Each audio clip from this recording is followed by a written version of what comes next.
Good evening, because it is good evening and here in Washington, D.C. and aloha. You all are back in Hawaii midday.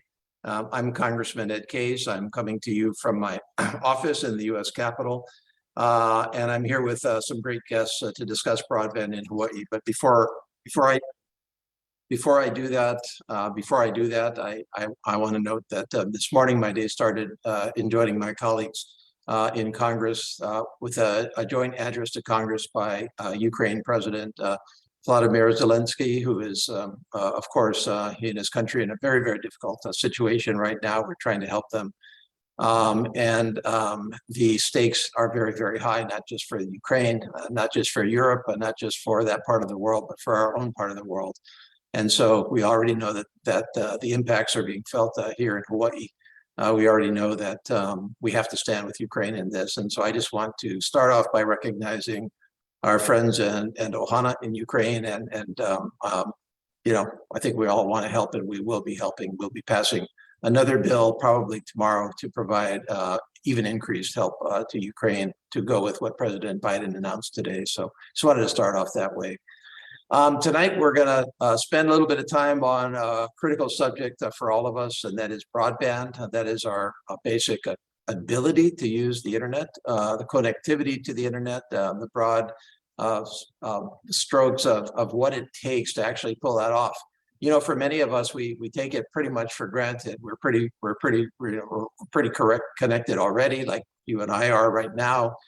We have the equipment to connect to broadband. We have the broadband itself. We have the bandwidth to connect, and we do all kinds of stuff, obviously, on the net through broadband. We do our banking, we do our education, we do our healthcare, we do our businesses. We obviously socialize and keep in touch with each other. And we saw in spades during the COVID-19 pandemic how critical broadband is to our modern day world. We also saw some of the dark side and are seeing it right now in cybersecurity and other areas. But the bottom line is that broadband is critical to our functioning as society in all respects. And the fact is that although most of us have access, way too many of us don't. I think we all have our estimates of what that proportion of our population is, but by some estimates, it's 20–25% that have no basic connection to the net in Hawaii or throughout our country. And by the way, this is not just rural areas. We tend to think of the areas that are not connected as being the rural areas of our country and our state, places like Puna and Ocean View on the Big Island and North Kauai. But in my district of Honolulu, there are major parts of Honolulu that are not connected to the broadband, to the net. And so this is both about the backbone to maintain that connection, but it's also about how we make sure that everybody has the equipment, the ability to connect even when they can. And it's also about digital literacy, education, about the knowledge that is necessary to actually pull this off. And so tonight we want to have kind of an open discussion about that with my guests, and I'm going to introduce them right now before I kind of introduce the subject a little bit more. So first of all, we have Burt at the bottom of your screen, or at least at the bottom of my screen. Burt is the State of Hawaii Strategy Officer in the Hawaii Broadband and Digital Equity Office, and they are dedicated to all of the things that we just talked about: digital equity, ensuring that we have connectivity to the global internet. He's been at this for 30+ years. I remember working with him way back in my state legislative days when we were just starting to talk about these things. And Burt was always a visionary in that area, really a leader, and of course is well known in a variety of functions to many people. But the capacity that we're talking to him in today is that he is in charge for the state of Hawaii, for all of us, in making sure that we do try to provide for broadband connectivity.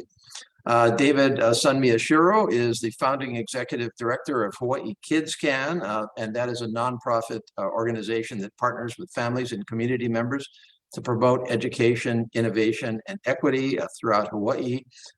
He has been part of many initiatives that we're going to ask him to get into a little bit more to illustrate both the problems and challenges and the opportunities in broadband connectivity. Wi-Fi on wheels, which is how many of our children got through the pandemic by by basically rolling their cars or their computers up to a Wi-Fi in a bus in a rural area of this state to hook in to the internet, which was not otherwise available. And that's how they learned.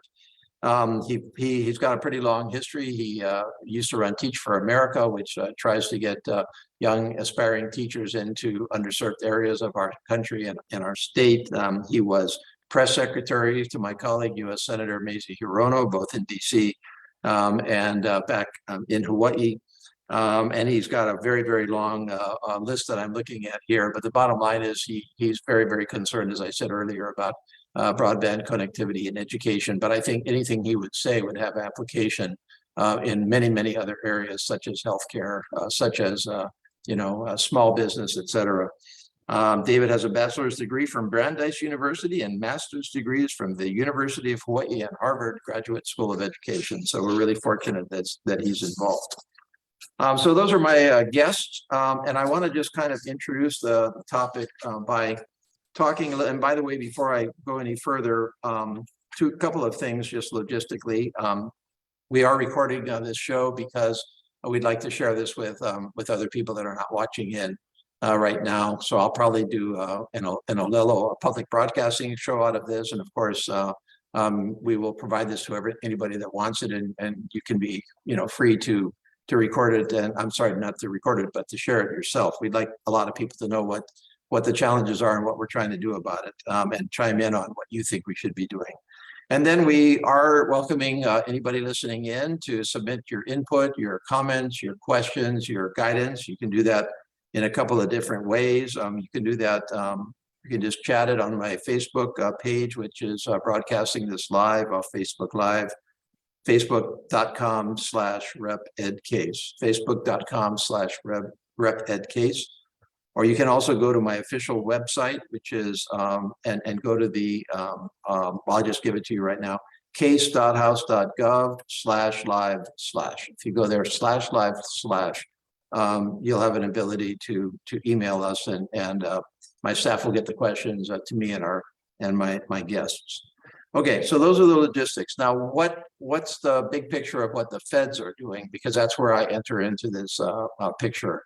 And I think the basic answer is we're doing a whole bunch right now. After, I think I would be fair in saying that for many of the decades, we were a little bit behind the 8 ball. And we weren't catching up fast enough in terms of the demand for connectivity and the challenges of connectivity. And I think really what has happened is, for a lot of different reasons, just the sheer volume of our fellow citizens that want and need the connectivity to run our daily lives, but also COVID-19 again, 2 years of isolation when we were just doing everything differently, and where we had to test the limits of our broadband ability to keep us connected, to keep us functioning in all respects of our life. I think really lit a fire under us to do a lot more.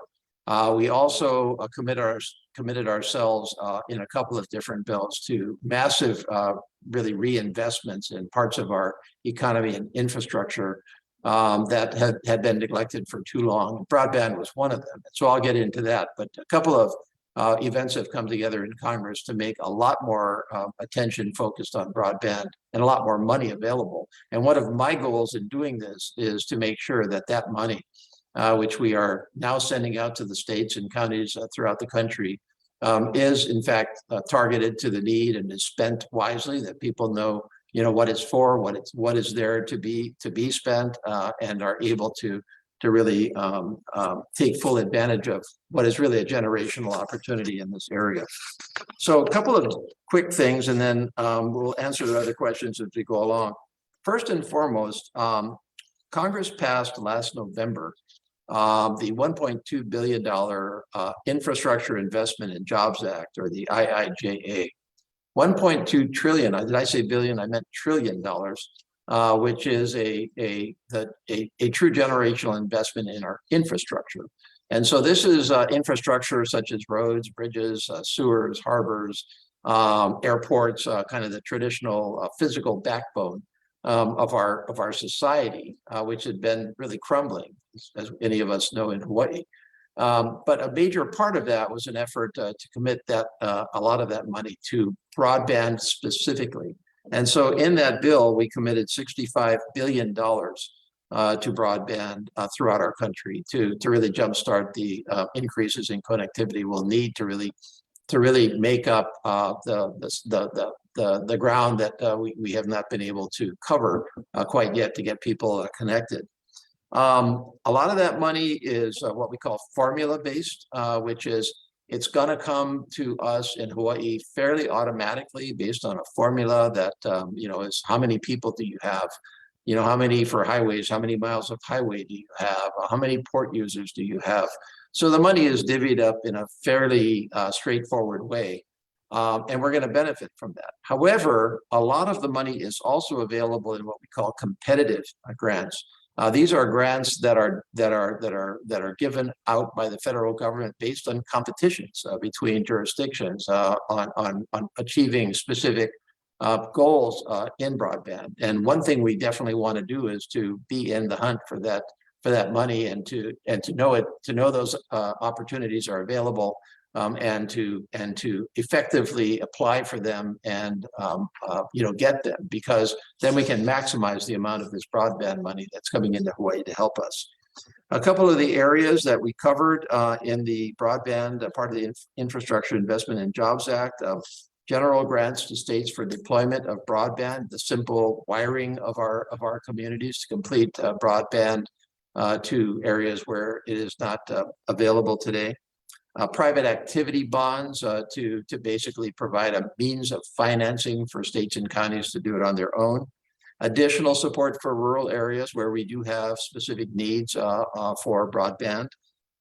So-called middle mile connections, so connecting up missing parts of the broadband, and my guest can probably explain middle mile a little bit better than I am right now. But it's covering the gaps. Tribal grants to tribal organizations throughout our country, and in this context to include Native Hawaiians and the Department of Hawaiian Homelands in particular, and then other monies to really cover digital equity, education, and affordability. So targeting specific communities of need to maximize broadband, because these communities tend to be the ones that are being left out.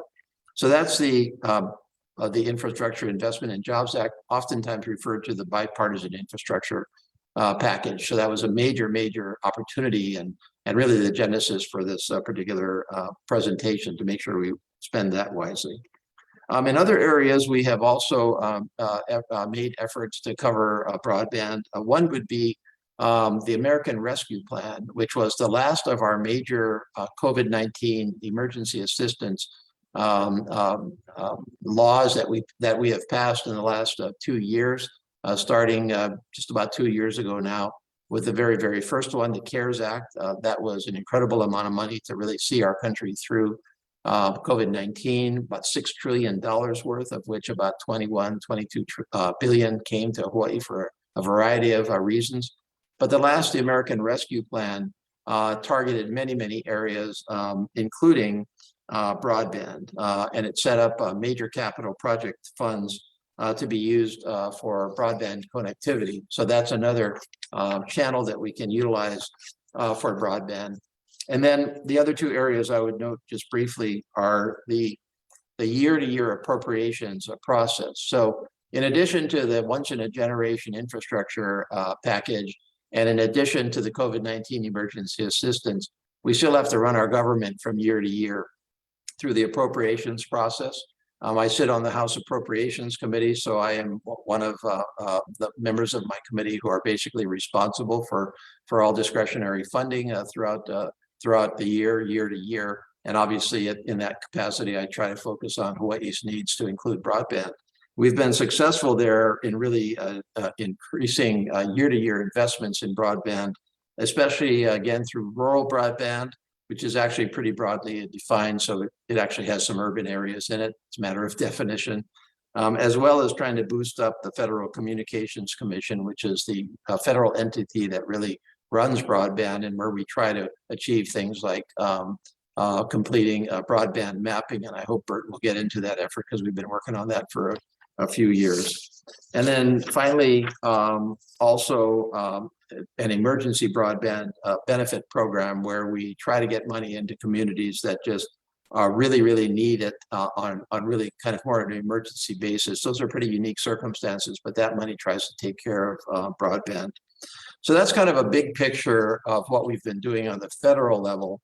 I said all of that pretty fast, but again, the bottom line here is that this is, through a confluence of events, a really heck of a lot of renewed focus by your federal government on broadband with a lot of money that, if used wisely, can really, really make a huge dent in the remaining inequities, and there are many in Hawaii and the rest of the country, towards really getting everybody onto the net.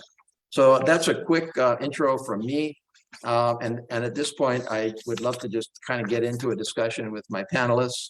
And so let's just start with you, Burt. You've been at this for so long, and you kind of know this better than I think than anybody else. And you work obviously with stakeholders throughout our state, and with us on the federal congressional delegation through the broadband hui. So let's just really go big picture. What is the state of broadband in Hawaii? What's good? What's bad? What do we have to do? And where does a broadband hui enter into it? Well, that's a lot to unpack, and I don't want to take up the rest of everybody's afternoon trying to explain all of that. But first off, Congressman, I do want to congratulate you and thank you for getting the appropriation in one of your line items, which has a direct impact on us, which is I think $1 million, or about $990,000 for digital literacy. And I know we were all looking at that, watching that, and the news that, in fact, I thought perhaps it would get announced on today's broadband hui call, but I do want to thank you for pushing that through and actually getting it appropriated, and that's going to really help, I think, our efforts to do digital literacy. So again, thank you for moving that forward. And Congressman, you've been supportive of broadband from day one, even before this this pandemic revealed the challenges. I mean, I'm glad you're leaning into this. I mean, is there something that you obviously want to achieve just by the fact that you're spending so much time, on this topic? Well, I mean, first of all, I just think too many people in Hawaii are being left out. That's fundamentally what is driving me on this. And I think, I really started to focus on this during my prior service in Congress, which was 2002 to 2007. And during that prior service, I represented the 2nd congressional district. So the district that I represent now, which I'm very proud and happy to represent, is the 1st congressional, which is urban Honolulu. So the most highly urbanized parts of our state, the most highly dense, and where broadband, frankly, has the most coverage. Although, as I noted earlier, large parts of the 1st congressional actually don't have good coverage, if any. But the 2nd congressional, 02 to 07, was, there was not very good coverage out there in the rest of the state. You think about some of the small communities out there, and they were just kind of getting left out of the ability to carry on basic functions as those functions increasingly moved to the net. And so that's really where I started to focus more on it, was back in those years. And when I came back, to Congress this time around, it hadn't been solved. And not only had it not been solved for the 2nd congressional, but I could see from representing the 1st congressional that it hadn't been solved in the 1st congressional either. And that's true of the entire country. We have large pockets of the country that have no connectivity. And in the 20 years since I first came to Congress, our world has clearly gravitated far more towards broadband connectivity as a requirement of functioning. I'll give you just one quick example, and I want to turn this back to you. I work on the House Appropriations Committee through subcommittees, which are kind of mini specialty areas, and we take a portion of the federal budget. So one of my subcommittees is the Subcommittee on Military Construction and Veterans Affairs. And so we are responsible for the entirety of the veterans system and funding it and overseeing it and making sure it's working. And it was crystal clear to me that telehealth and all things anything was critical to delivery of veterans healthcare and other benefits for that matter throughout the country. And that large parts of the country, including right here in our Hawaii, veterans were not able to access the care that they needed. And this is before COVID came along, where we were really too slow on the uptake for telehealth from my perspective. And so anyway, it was a lot of things that were driving me and still are driving me. But back to you on the status of broadband in Hawaii.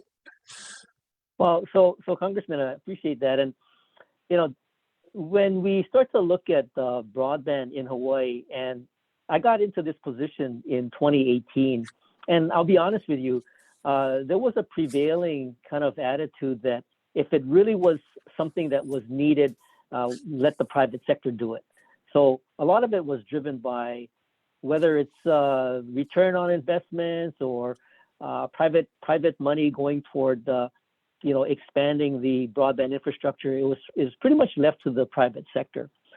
And with that said, I know you did mention something to the fact that I'm in charge. Well, I'm not really in charge, but and the other thing is that there are a number of people and departments that are already involved with broadband to varying degrees.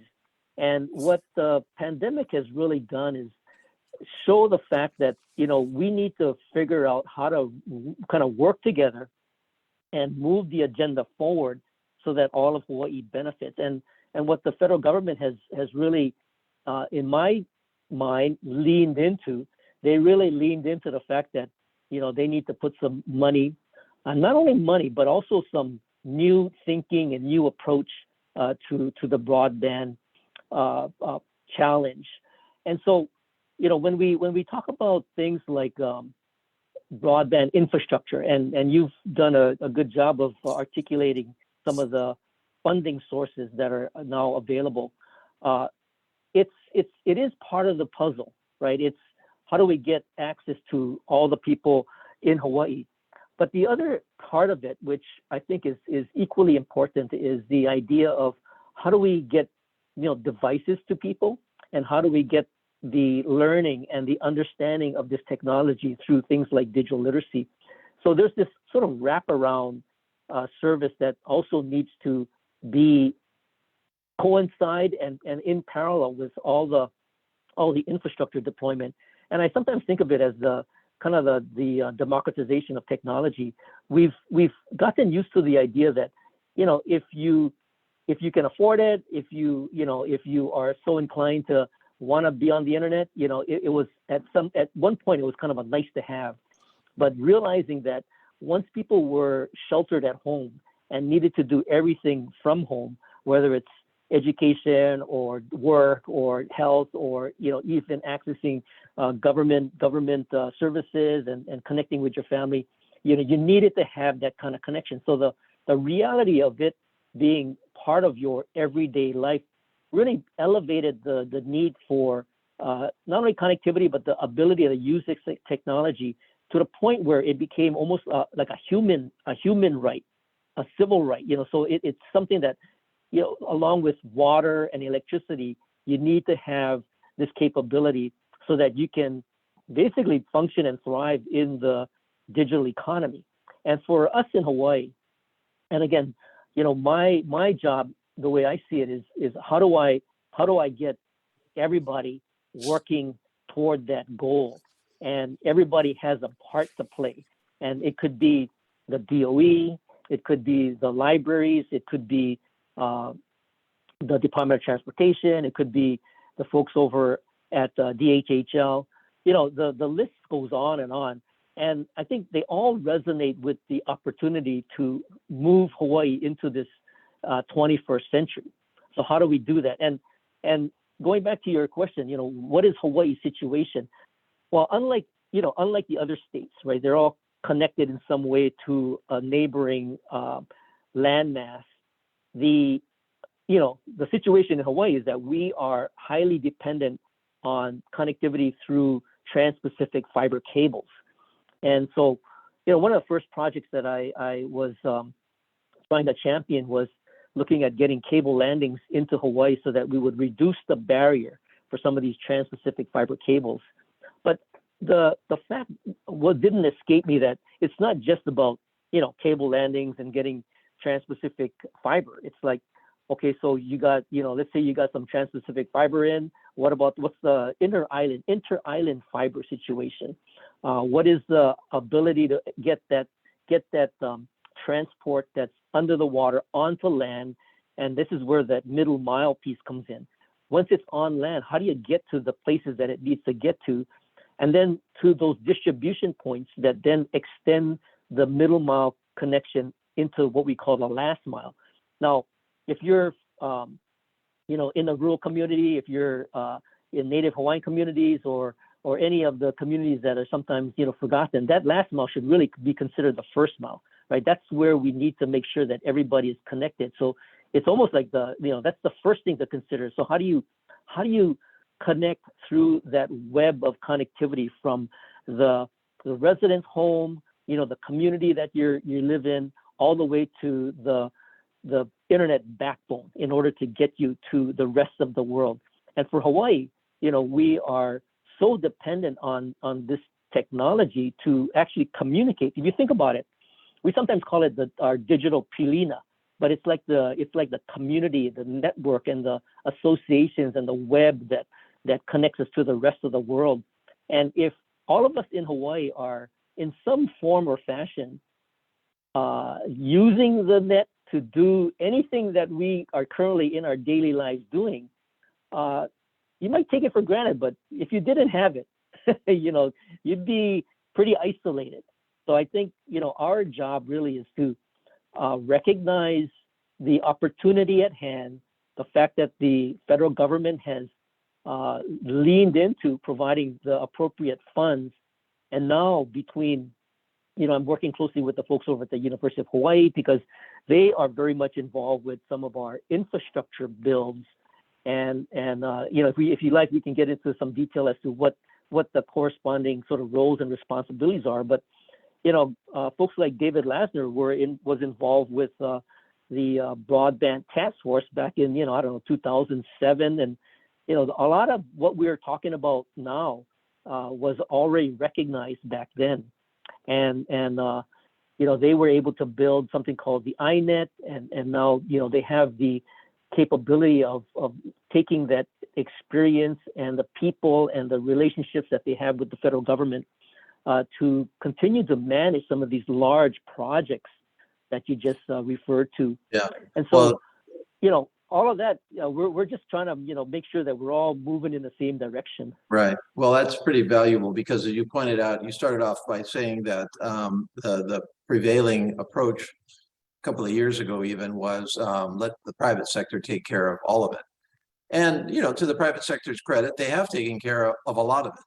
But because, and this is my view, so I'm not attributing this to anybody else, because the private sector ultimately is there to make a profit, which I'm fine with. The challenge that we often have is that the parts of our country that are not sufficiently connected are also the parts of our country where it's very difficult to actually make that profit. And so there's so at that point, we do have to step in some way, shape, or form and say, either we're going to require the private sector to provide widespread connectivity as a condition of the utilization of our national broadband capability, which is public. It's a public interest.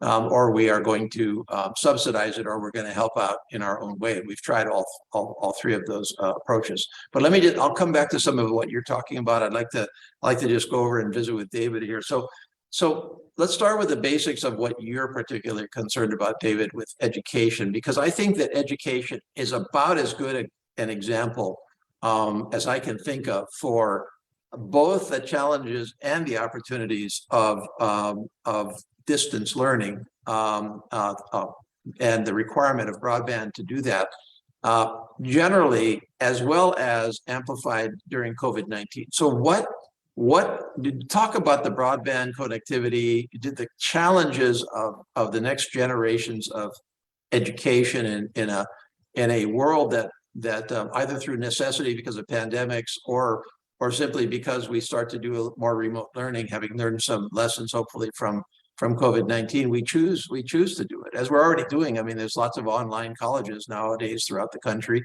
and it could well be that public education in K through 12 gravitates in some way, shape, or form in that direction as well. So, talk to us about broadband and education specifically. What are you most encouraged by, and what are you most concerned about? Thanks, Congressman Case. As somebody who is trained as a special education teacher, and that was my first job out of college, I think it does speak volumes that, here I am speaking about digital equity and connectivity, right? I think we've seen now from the pandemic that this is a mainstream issue, and that we have to talk about the real opportunities and the costs when kids and families don't have access. I think it's important to note that we're just about at the 2-year anniversary of really the first round of shutdowns and the impact of COVID-19. We're actually on spring break now for our public school system. And I remember at the time, the message came out that the spring break was being extended a couple of weeks. Hopefully everything would run its course and we'd be back to life as usual, within a couple of weeks or a month. And we know what happened next, that this is something that is profound and affected Hawaii. I hesitate to say more than any other state, but we've seen the impact directly, where we went from a 2% unemployment before COVID to at one point, 1 in 3, maybe 1 in 4 folks out of work. So this issue of connectivity is tremendous, because I think now that we've seen the inequities in our system and the fact that a large number of kids did not have access to internet connectivity at home, we can't just look the other way and kind of move on. So I did want to say that, there are some clear benefits to addressing this head on. And one is when we think about kind of the wider world of learning that is out there in our communities, even things like virtual internships kids could have with companies anywhere around the world. There are clear benefits to getting those kids connected, because now, no matter what exists within the realms of their island and at the shores of the island they live in, they are now connected to the world. And I think that is something that is really exciting. I think for many kids, exposure to different kinds of careers and kinds of learning has been somewhat limited, and now kids can really see, I can take part in a global digital economy, which is really exciting. And then for the drawbacks, we've seen the challenges of the last couple of years. I know even for districts on the mainland, they're trying to look at, is there a way that we can keep kids connected when there are snow days? If family members are sick and the kid is going to have to stay home, right? I think there are ways that we can keep learning going that we never could access before. And I think there's been a lot of work happening, from the public to the private sector to really try to figure this challenge out in the long term. So what exactly is the challenge? Okay, to me, there's a couple of challenges here, and let's just stay on education for a second. The first challenge we have is simply wiring the state, right? And you can both speak to this. Isn't it correct that a lot of the state's not wired yet? I mean, a lot of the state is wired, but some of the state is not. And so, if you are a family that lives in one of those communities that doesn't have, is not wired, you just functionally do not have access to the internet, at least the off the wire connectivity. You have to, and this is some of the areas where we experimented during the pandemic with kids driving to a schoolyard and sitting around a bus with Wi-Fi and trying to hook up from that perspective. So that's the first challenge, right? I mean, how much of the state is still not wired? Just not wired at all. Well, I'll have to turn to Burt in terms of his assessment for the percentage of the state, but you're absolutely right. And that's why we've looked at a wide range of different technologies, including wireless connectivity through the Wi-Fi on Wheels buses and community centers, to make sure that kids can access the internet. We've heard from some of our partners out on the Hana Coast, for example, that having these sites active where kids can go to the courtyard of a church in their community and be able to access the internet and keep up with their homework, connect with their peers, talk to family members who may be in a different area of the state or out of state completely. That has been incredibly valuable. So I think it's important to say that there's probably a kitchen sink, all the above approach here, but I will turn it over to Burt to see if you want to answer the percentage of wired in the state. So Congressman, that's a good question, and I want to kind of harken back to when we went and submitted our proposal to the NTIA for the broadband infrastructure program, and that was a perfect example of the situation that we were in, and still are. There hasn't really been a whole lot of resource put into data gathering and mapping for broadband in particular. And so when we put our covered partnership together to prepare for our response, one of the first questions that our internet providers, and this was Hawaiian Telecom and Charter, what they asked me was, Burt, where do you want us to go? Where is your determination of these unserved areas? And I said, I don't know where that is, because you're the ones that have all the data. You're the ones that have the infrastructure in the ground. You know where you've put in broadband and where you haven't. And so I will need to rely on you to tell me where it is that we need to go. So we proceeded under that sort of assumption and guidance, and we were able to identify, let's say the areas based on some census blocks that both Hawaiian Telecom and Charter would be able to deploy some of their infrastructure. Now, one of the challenges that we faced was that, it was kind of a shot in the dark, to be honest, because if you look at the amount of census blocks and the amount of money we were asking for and the amount of households that we would have connected, I think our number was something like 1,200 households for those census blocks. And then our overall cost for the proposal was something like $28 million. Now, I have been doing a sort of a self assessment of how well we might have been, let's say how well we performed against some other states that submitted their proposals. And when you look at the list of awarded states, and out of the 230, there were only 13. One of them that I was quite impressed with is Maine, and the folks in Maine were able to do their respective project. And I think I'm sorry, our proposal was for 20 million, and we only had 1,200 households. Their proposal was something like 28 million, but they had, I don't have the number right off the top of my head, but I think it was like 12,000. So they were 10 times more, let's say, effective and cost effective in terms of deployment. So what also was, I think, contributing to their ability to tell the right story was that they had a good mapping capability, and they had actually spent many years. I think the broadband office in Maine has been around for more than 10 years. And so they've been actually gathering data. They've been mapping these areas that were unserved, and were able to clearly demonstrate that they knew where they wanted to go, and they knew how much money it was going to cost. And so if you're the NTIA and you're looking at the cost effectiveness of some of these projects, and you have one state that is at let's say the ratio is 20 million divided amongst 1,200 households, versus another one that's 28 million, but it's divided by 10 times that many households. There's a cost effectiveness there.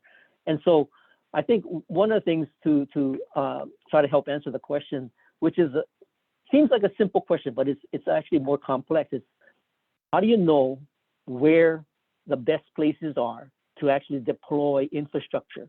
And the only way to determine that is how good is your data.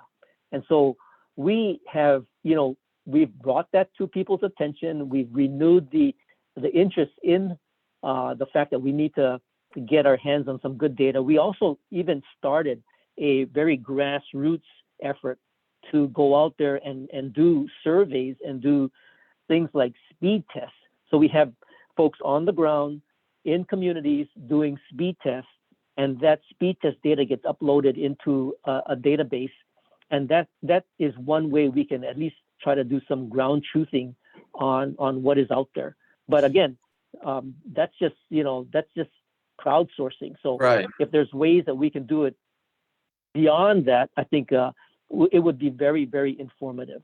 So I think what you're saying, and maybe we should have said this up front, is that we know that a lot of our state doesn't have broadband connectivity, but the fact of the matter is we actually don't know specifically how much of our state or exactly where it is. And you would think that we should know that. And in fact, we should know that.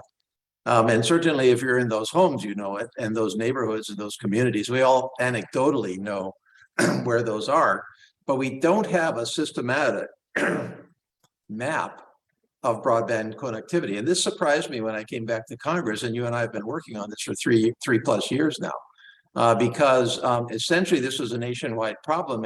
And the bottom line was that although for the most part, the private companies who were installing broadband and who are the people that actually do most of the work on this, they were required to share their information, but it was a little hard to get. There was a little bit of a competition among companies. Like, we don't exactly want to share with our competitor where we're actually, going and where we are, because that'll show where we're going. And maybe we don't want to share that information. And of course, maybe you understood it from their perspective, but in a national level where you're trying to get universal broadband connectivity, it doesn't help to be shooting in the dark, as you already said, about where exactly the problem is, or for that matter, how extensive the problem is. And so we don't have a clear picture, but we do know that over the last couple of years, we have made a lot of headway in that from some acts that we've passed in Congress to really solve that, in particular the Broadband Data Act,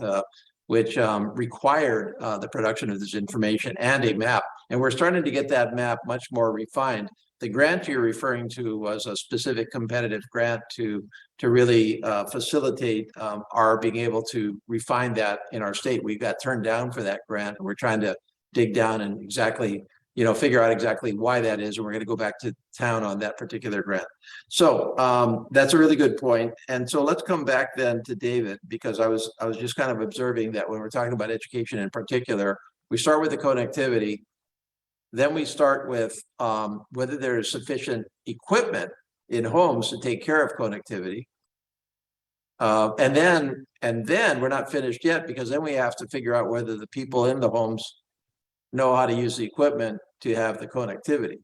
And so all three of those things have to line up before we can actually get everybody into a digital equity position. So in education, then, what do we have to do here? What are your prescriptions? What are you trying to achieve in education to get to true, digital equity? Thanks, Congressman. And then for those of you who are good at paying attention to details, you may notice I have had to switch to my cell phone, because even for me, I've lost connectivity in my apartment. So, certainly this is somewhat of a universal challenge. I will say one important thing to consider for families is cost. If you look at nationwide, I think the average cost of home internet subscription is $64 a month. And so when times are good, maybe number of families can make that work in the budget. But when times are hard, like what we're seeing now, and with gas prices being what they are, that's going to be an area where families are going to have to cut. And so I think, going to your question about education and what role do our schools play, I think our schools play a really important role. I mean, we've seen, for example, the Emergency Connectivity Fund being a lifeline for schools to be able to offer support to families. We've seen through the CARES Act, through ESSER funds, we've seen our school district out here request millions of dollars worth of devices and hotspots. And we know that's important. Yes, these hotspots are designed for school use, but in many ways, that might be the only internet that a household has with multiple kids. And so we need to be thinking about our schools and our libraries as a resource for our families. And fortunately, even in the Hawaii State Legislature right now, there are several bills moving that would really look at how do we deploy a digital literacy strategy that really connects families. And so I think the number is SB 2214 in case folks are interested. But that's really leveraging the Board of Education and the library system to be part of the solution. So those are just a few things that come to mind. The emergency, the EBB, the Emergency Broadband Benefit Program from the last couple of years has also been incredibly helpful because we know, again, when household budgets are tight, we need to be looking at ways to support families and address those costs. Okay. So this is a good as place as any to ask a question that came in. This is from Aaron Shorn, who works at Nalukai Foundation. And he says here, Nalukai Foundation is rooted in youth being at the center of digital equity and empowerment. How do we do the same with these new funds and initiatives? And I think what you're trying to ask, Aaron, is rather than us try to solve this problem for the folks that are having to use it, to try to have it be far more driven and centered on the consumers, in this case, education and students. And how do we best, the money that's coming in is intended to do this, but how do we make sure that money gets to its intended purpose? How are we sure that government's perception of what the problem is aligned with the actual problem itself? And then how do we get that money to the problem? And let's just stay with education, because I think you're the best person for the question. Yeah, and I think that's a great question. Aaron actually runs a really fantastic program on Hawaii Island. So folks should look up Nalukai Academy. It's really one of our bright spots. I think that's where close relationships between our local Department of Education, our schools, and our families is really important. Again, I know that's only really addressing, families that have kids in our schools, but I think the Hawaii DOE has done a pretty good job of actually capturing and reporting out the connectivity gap. So for example, they have broken this out. So by complex, you can actually see where are the gaps that they are currently dealing with some of the connectivity issues. And statewide, I think it looks like it's almost 4% of households that they've calculated for those students who do not. But that jumps up significantly in certain areas, including in the Kalihi complex area, and as well as Ka'u, Ke'a, kind of two-way, multiple-way conversation. But I think the schools and the teachers are the ones who are, and they can report whether or not a family technically has connectivity at home. Maybe there is one smartphone hotspot that they're sharing, but is it adequate for learning? And I think that's where we can get some really interesting granular data. And I think that. Okay, so the basics are just to get down to a real level of detail with where the needs are, because I forget what it is, but it's 220,000, I want to say, public school students in the state, somewhere in that range. And ideally, you would have information on the remote learning capability of all of those students and their families, because one thing that just always really struck me during COVID was the observation that even if you had connectivity, even if you had equipment, even if you had some digital literacy, if you had 5 kids home for the day competing over 1 or 2 computers or laptops, I should say, and or hotspots, that was not going to do the trick. And so I guess what you're telling me is the one very good place to use this federal money coming in, or other money for that matter, is to actually inventory the actual problem in education, and then use that information to start obviously going at the problem in a far more tailored way. Is that about right? That's right. And I think there is a recognition that there's going to be some demand moving forward for distance learning. Obviously, the last few years, distance learning was used as, a duct tape emergency measure. And so, certainly wasn't great for every single kid. But I think a lot of families have found that there's interest, and the Department of Education is actually looking to expand its long-term virtual options. And that comes alongside schools like Hawaii Technology Academy that are already offering virtual options. And so I think what we'll see is that more families are going to be requesting and really demanding flexible options so that kids can go out and potentially, if they want to be professional athletes and train more consistently for that, or they have other internships or other opportunities they want to pursue, if they have some sort of flexible way of keeping up with their learning and their school, I think that's something that's incredibly compelling. So it may be hard to find a silver lining from something as traumatic and as difficult as a global pandemic, but I do think that's an area where policymakers and the Department of Education are looking seriously at how can we use the learnings we've gotten from the last 2 years in this unprecedented training opportunity to really move forward to offer a flexible set of options for kids. Okay, great. I might add, Congressman, that one of the things that's happening with the DOE, and I think it's complementary to what it is that we're trying to achieve with respect to digital literacy and digital equity, is the fact that there was a bill that passed last year, and David was very instrumental in getting this passed. It's the Computer Science and Education bill that provides computer science education from K through 12. And that in and of itself is a way to get further exposure to kids throughout the DOE of computer science. And of course, within computer science is just the whole fact that you have to be digitally literate to do that.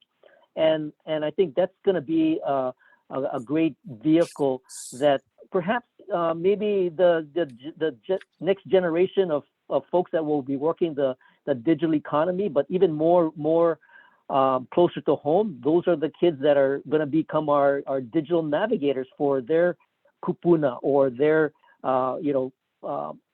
let's say colleagues or, relationships, whether it's their uncles or aunties or others in their family. Those are the ones that are going to help, the people in the community along. Okay, thanks. And I agree with that. I think every single family in this country is a lot of what's happening in the home in terms of maximizing the advantages of internet. Anything is being driven by the youngest generation in the home.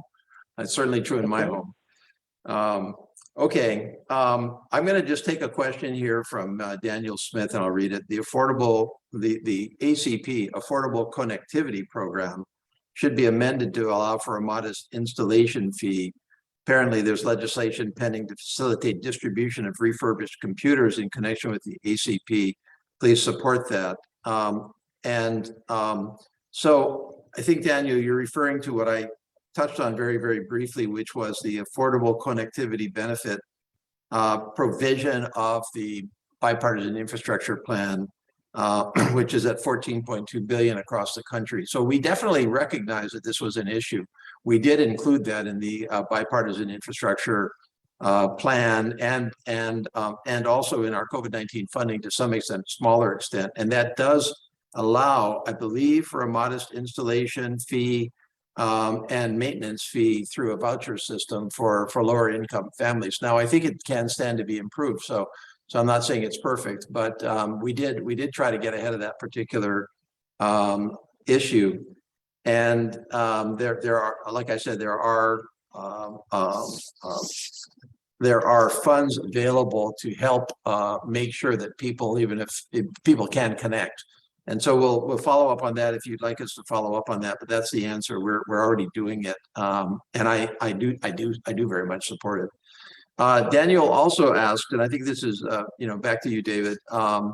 Is the State Department of Education sharing the approximate locations of the hotspots that are out there? Are these hotspots, are they still being engaged now that children are back in the schools? Are they still being available, like for weekend homework, or you had some mobile and some fixed? And so how does that actually work to facilitate kind of outside school education?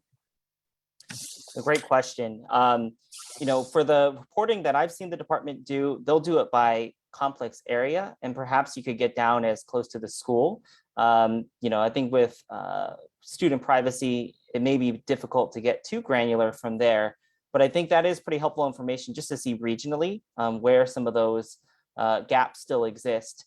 I mean, I think for the overall value of connectivity as we hopefully, knock on wood, move into a post-pandemic world, I think the value is clear. I think for many students, the ability to access their homework and access additional learning, supplemental lessons and things like that, that is only available through access to the internet. And if the kids can only get that while their school campus is open and have limited opportunities at home, then that puts them at a distinct disadvantage compared with their peers. And I think teachers are looking at this in the long way too. I did want to shout out one effort that I believe was funded through the GEAR Fund, the Governor's Emergency Education Fund. It's called the HOPE Portal, or the Hawaii Online Portal for Education. It's partially leveraged through the UH system, but I think the idea is that as educators continue to learn from some of the best practices of the last couple of years, that they're actually able to share that with other educators in the state so that we truly have a connected system. I think for a long time, it's kind of seen as each school is its own kingdom, each classroom is its own silo. I certainly felt that when I was a teacher. And I think now more than ever, there's interest and a recognition that, look, we're all trying to solve similar issues. If we can connect with each other as educators and share resources and best ideas, we can actually improve the entire system together. So I think that's something that's really exciting. And I did want to shout out another initiative I did see from earlier this week, which is something called Remote EdX. It's actually a program based out of Ohio that's public and private. But I thought it was a really interesting way to provocatively ask the question, how do we connect our community, and how do we leverage what's good about distance learning and sharing digital curriculum across our state? So I would definitely encourage folks who are interested to look that up coming out of Ohio. Okay. And then I've got a question here from William Sims. So Elon Musk, who I think is a pretty well-known person at this point, aside from being, last I knew, the richest person in the world, involved in a lot of different areas.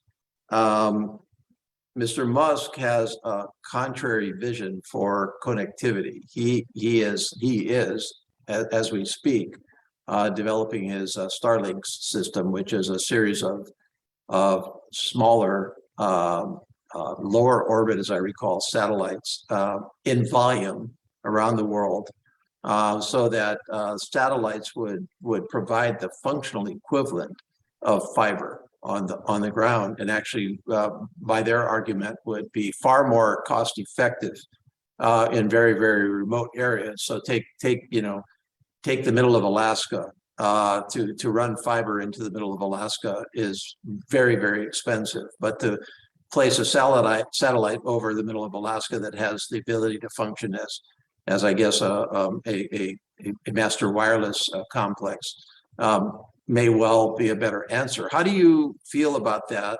Number one, what are the challenges and opportunities of that, and how does that actually apply to Hawaii? Burt, I guess I'll go with you. Yeah, sure. I'm happy to tackle that one.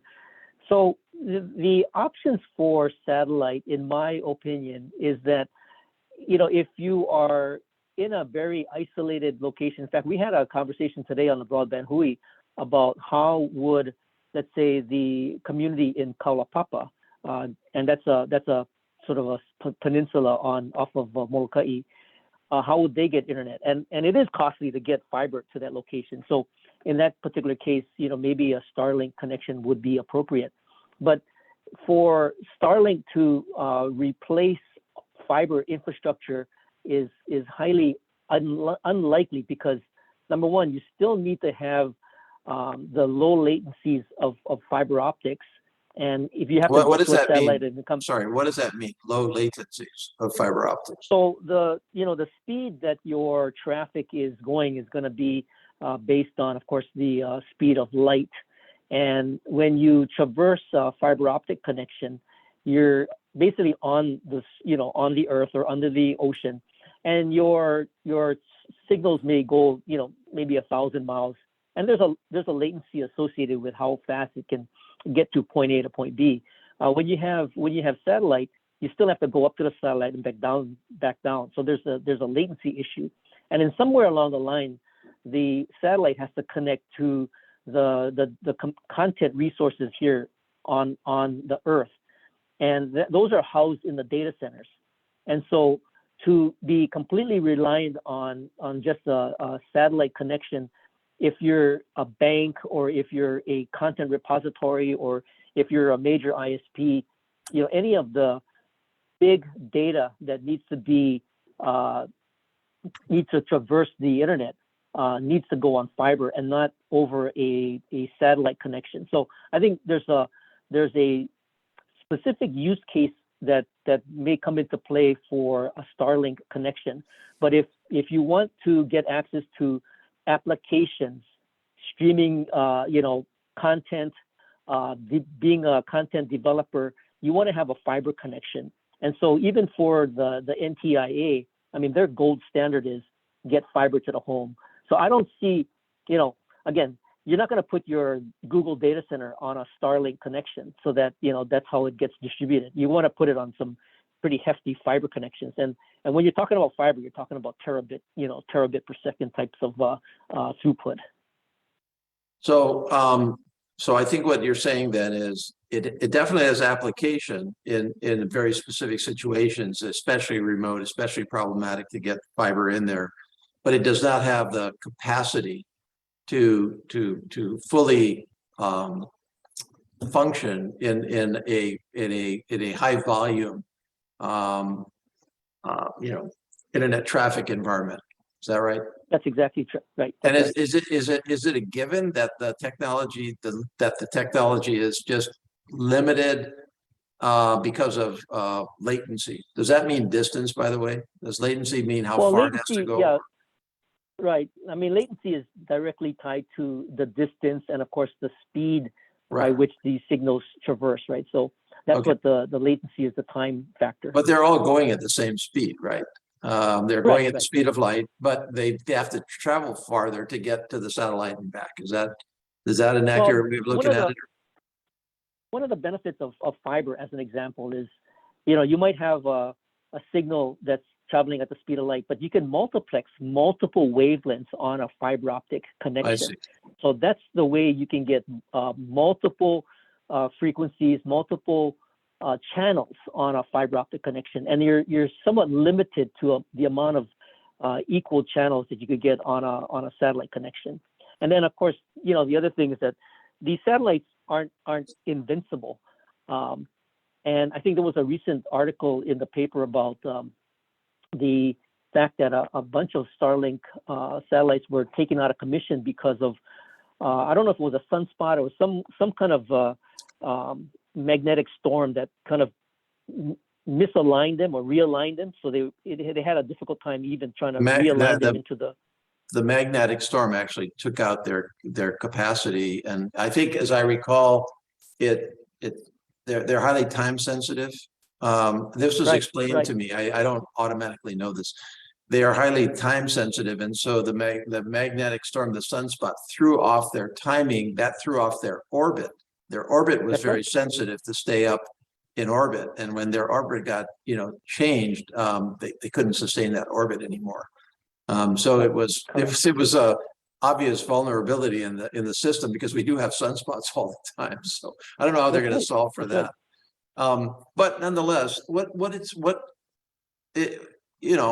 again, we're talking about a very diverse state with some very, very remote places and so what could it actually achieve in those places? It would function as a way, for example, to do fairly simple and straightforward. So would it sustain this discussion, for example?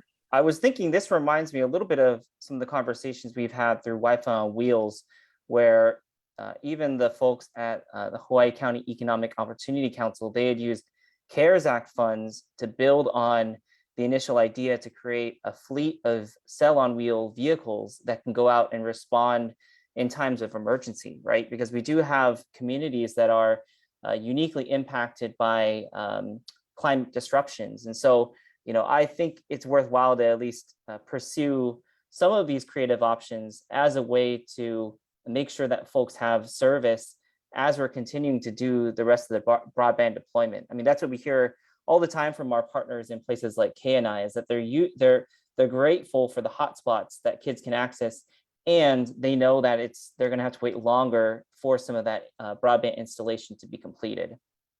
Yeah, KNI is a beautiful community peninsula between Wailuku and Hana on the road to Hana, and it's it's very remote from a broadband connectivity perspective too.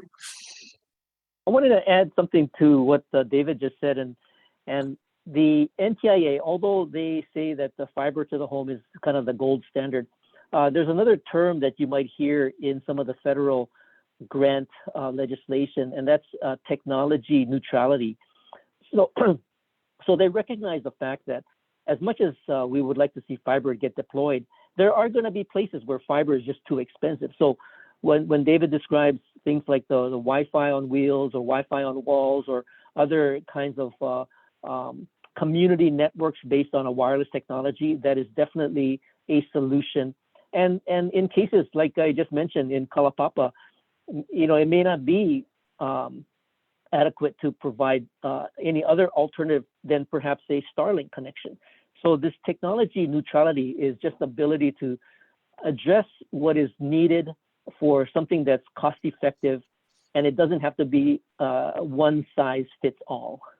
I think that's what's interesting, Burt, about where we are in this current moment, is we're looking at a lot of interesting options. We did have a bill this legislative session that the broadband Hui was tracking, SB 2173, and would it allow an electric utility to own, operate, lease, plan, construct, install, maintain, or replace broadband facilities. I thought that was really interesting, and it was, I think there are folks on both sides within the Hui on whether or not this is the right approach. But I would suspect that we'll see more creative ideas and approaches be under consideration by our legislatures and our Congress moving forward. Okay. And, David, just staying with you for a second, tell me a little bit more about how did you get into this? I mean, what exactly, I mean, I described what Hawaii Kids Can is, but just dig into that a little bit more and how you came to run it. I mean, who supports you? Where do you focus really? Yeah, I, as I shared before, I started my career post-college as an educator, ended up working in the government political sector for quite some time, up there in DC.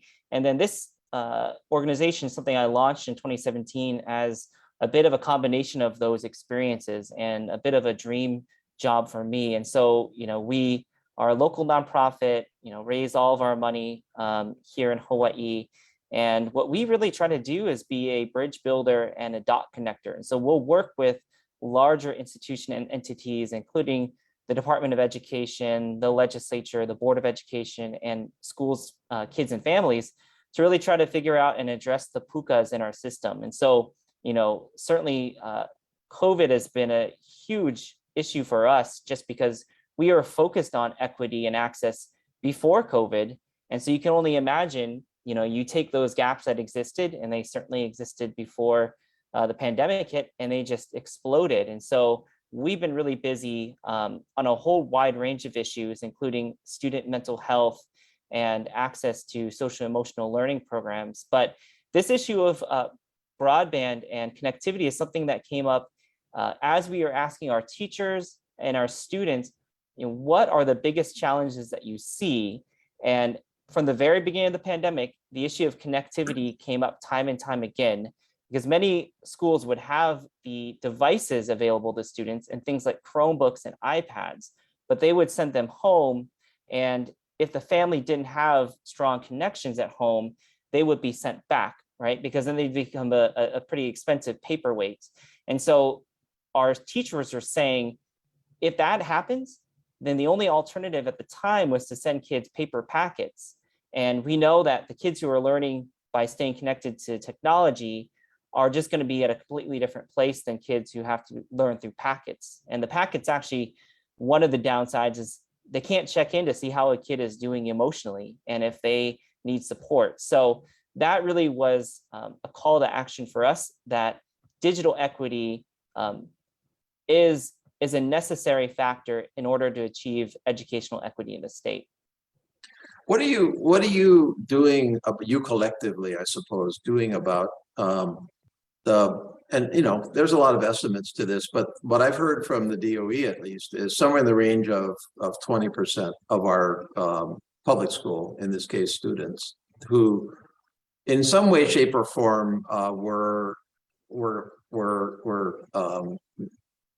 had difficulties with education during the COVID pandemic because of connectivity. They just simply weren't connected, or they were connected and there weren't enough, you know, computers in the hall, or enough equipment to you know, it was just not a functioning environment.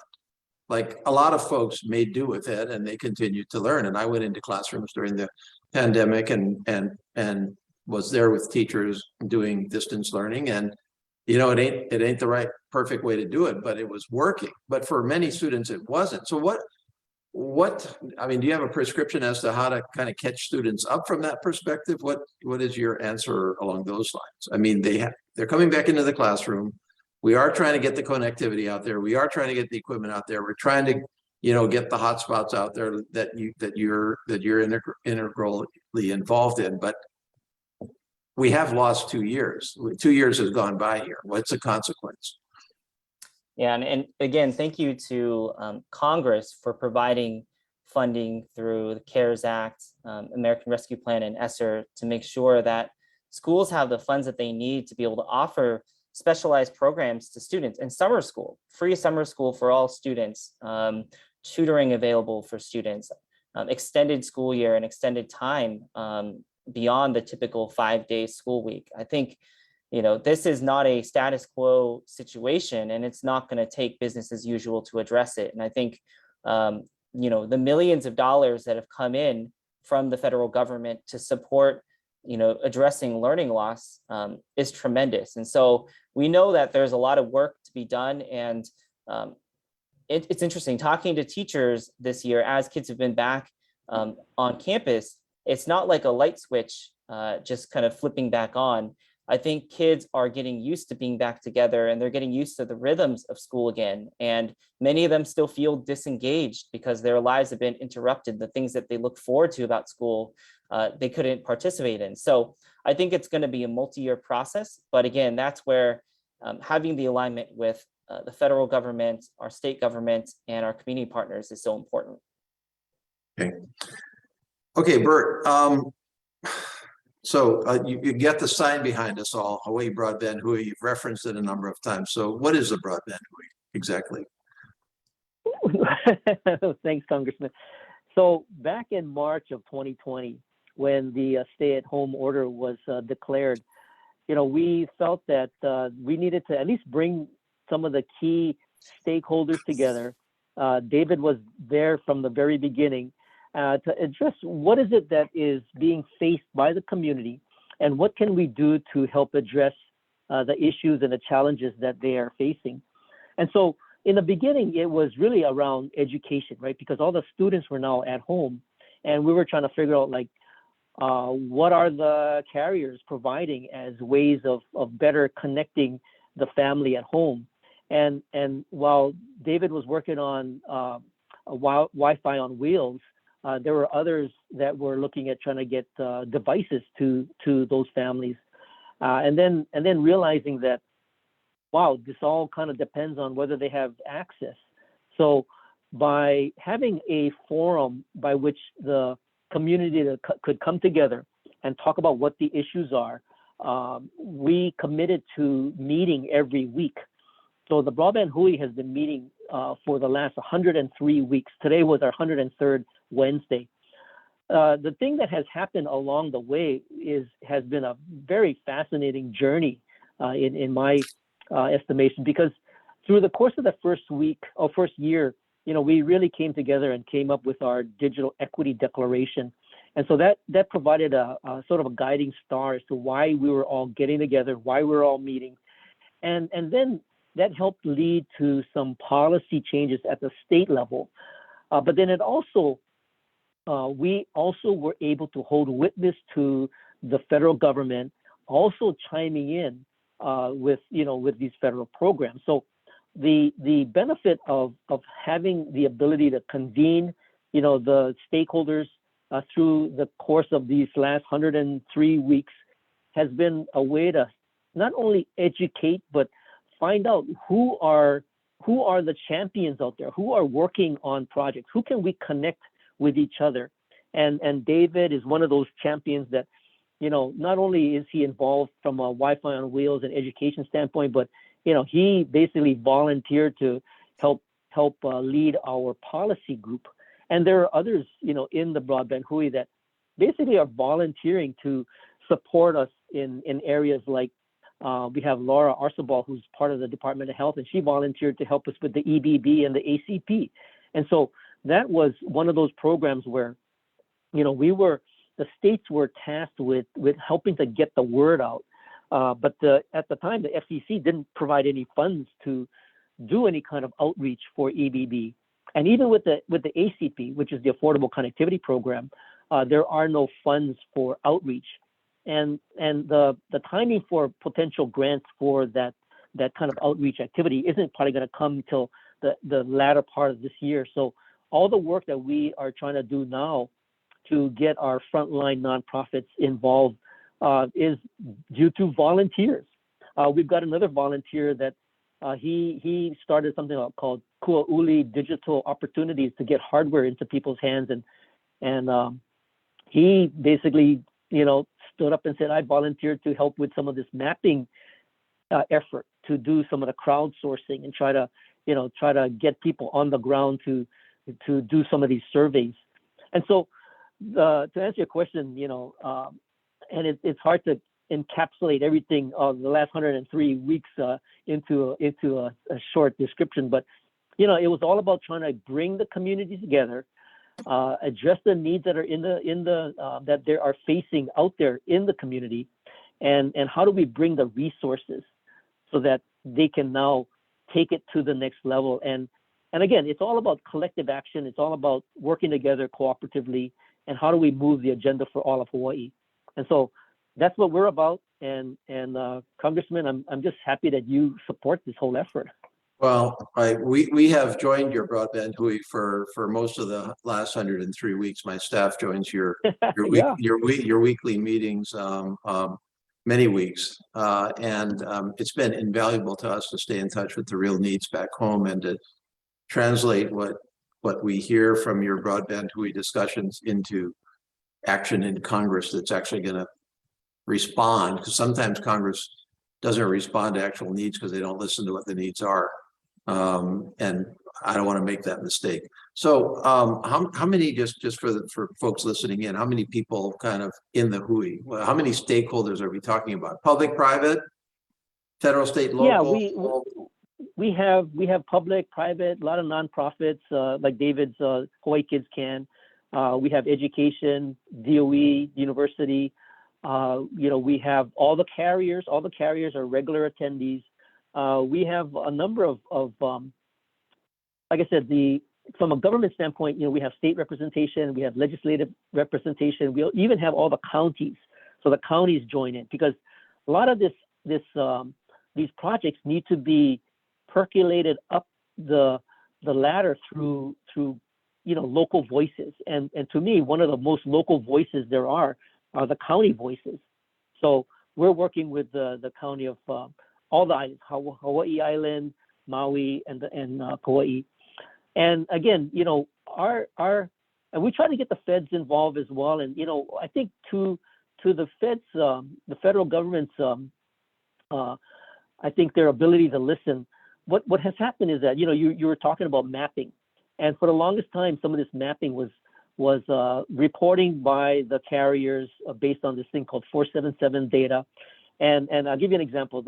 They would determine that based on the map, if one connection in a whole census block was better than 25.3, the whole census block was covered. And we we quickly realized that that is not sufficient to really determine what places are covered or not covered. And so, to the credit of the federal government, I mean, that's why they are really working on getting better resolution. And I think it's the voices of the community percolating up to just let people know that these are the situations happening in the communities, and seeing that the federal government is really willing to listen. In fact, we just submitted our comments for things like the ACP, and Laura is working on something for making sure that technology is accessible for people with disabilities. And these are things that we would probably never do had we not been so engaged with this new federal process.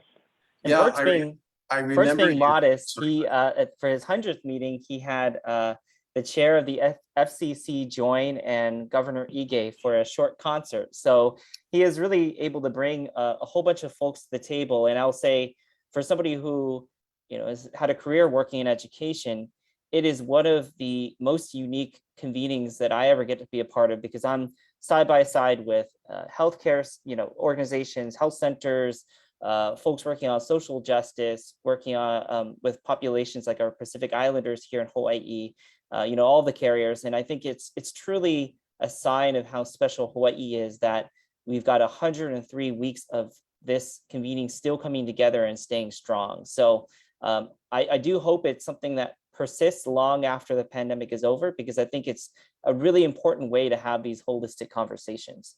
Well, I definitely hope so too, because we all have a lot of work to do still. And Burt, I remember you telling me that story about, if one home in a census tract is covered, then the company writes it off as all covered. And the cynic in me went, well, maybe that's because the company wants to cover the rest of that census tract. And that is why, by the way, and not to be negative about it, but there were inconsistencies in mapping, and that's why we did pass the Broadband Data Act a few years ago to correct that process and get at the actual mapping in a way that would assist everybody in actually getting the work done. Okay, well, we're kind of running down to the end of our time. That went fast. So David, any last thoughts? I guess one general question for you: what more does Congress need to do in this area to help Hawaii? I think we've seen this truly has been a once in a lifetime investment of resources into our state education systems. And so I would urge Congress to keep on top of that, make sure states are actually spending the funds the way that they're supposed to and spending them on time. But again, I think it's easy for folks to look at politics and say, oh, it's so divisive, nothing is getting done. But I think this area is a true bright spot. And I hope folks feel, comforted in the fact that the pandemic, although it's been incredibly disruptive and harmful, this is something we can learn from. And I think the broadband hui and all the activity coming out of there to truly close the digital divide by 2030 in Hawaii, I think that is going to be one legacy that hopefully will be somewhat positive. Great. Burt, same question. Any last thoughts or advice to Congress and your congressman about what more to do? Well, I appreciate the work that you have already done, and Congress is in the process of rolling out some of these funding resources. So you mentioned earlier the Capital Projects Fund. That's going to be about $115 million. There is the BEAD money, Broadband Equity Access and Deployment. That's another at least $100 million. And then DHHL will be getting something like $90 million. And so the real challenge now is that the money is going to be coming to Hawaii in one shape or another. So that's a given. We don't even have to compete for it.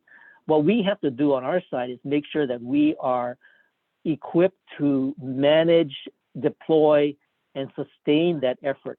And that's not going to be an easy task because, number one, we have a multitude of different departments that are involved, and like I said, I'm working closely with the folks over at the university, and I'm glad that they're involved. But there are things that are out of our control. There are supply chain issues, right?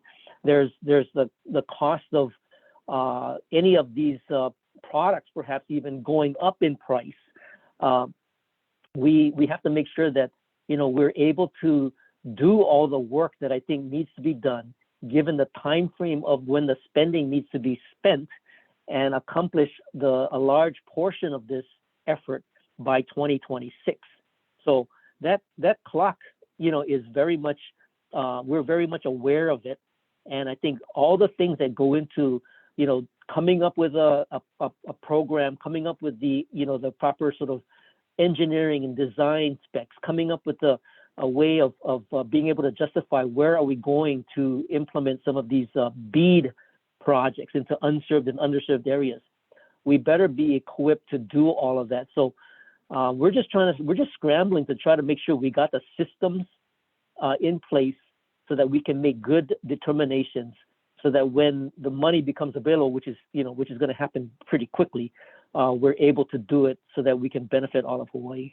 Right. And when you reference 2026, that's because that's the time span of this generational investment. So we got 5 years to spend, you know, nationally the 1.2 trillion, although some of it goes beyond the 5 years, but most of it is a 5-year reinvestment starting last year with probably at the end of the day, hundreds of millions, we hope, to Hawaii in the area of broadband specifically. Okay, well, that was just kind of a crash course on broadband in Hawaii. I really, really appreciate my two guests here, Burt Lum and David Sun-Miyashiro. You guys have been such leaders. I think the broadband Hui is a fascinating example of how to collectively try to solve challenges, and a lot of lessons in the broadband Hui on the national level. So I hope you are, you know, trying to expose your model nationally as well, because a lot of challenges throughout our country can use it.